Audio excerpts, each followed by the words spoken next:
wanted to. They may also just be waiting to swap it around in case. They have until 20 seconds. To make it harder to select your runes and things like that. So we'll see if they do end up swapping that. I'm expecting them to. I definitely think it's going to be Corki mid, Lucian top.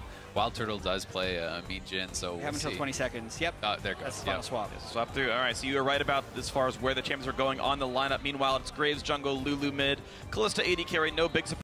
A few moments later. The backside, and they come from behind. This game was 7 kills to 0. Defeat. They go on to get 7. Things are looking oh so good as they close out Fnatic, raid boss down, and it's a date with destiny in Paris. Defeat.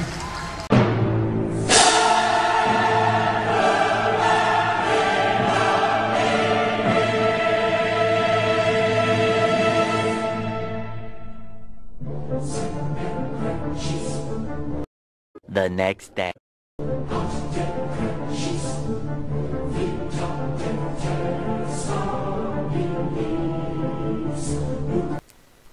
We are currently observing a LCS coach outside of his comfort zone. The Spy's head coach has to make many calculations on the stage and is currently wondering, are we going to pick a hyper carry with a counter pick support and avoid having to play decent macro like other teams? Or, and then it hits him, they can't do any other strategy.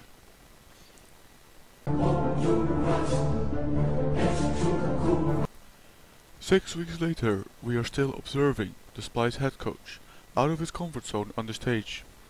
Many analysts have been criticizing Splice for their lack of diversity, and now he's wondering, do we prove everyone wrong? Or do we play the only strategy we know how to play? Defeat.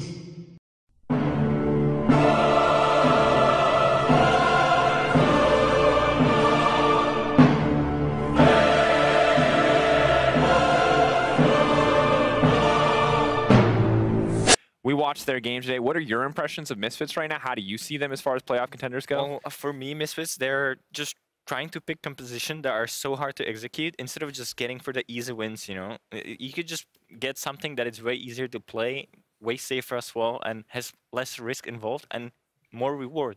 But they still believe that they're the best macro team and they can play something that is super hard to execute. Okay. 3 days later.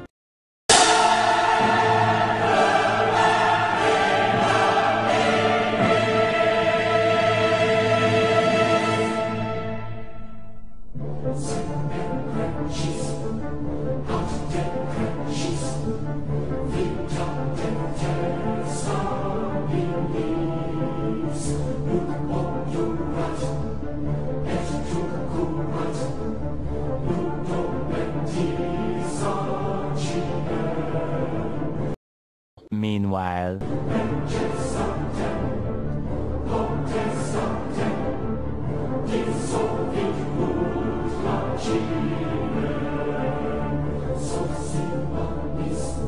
maybe you won't be such a disappointment in the next dimension.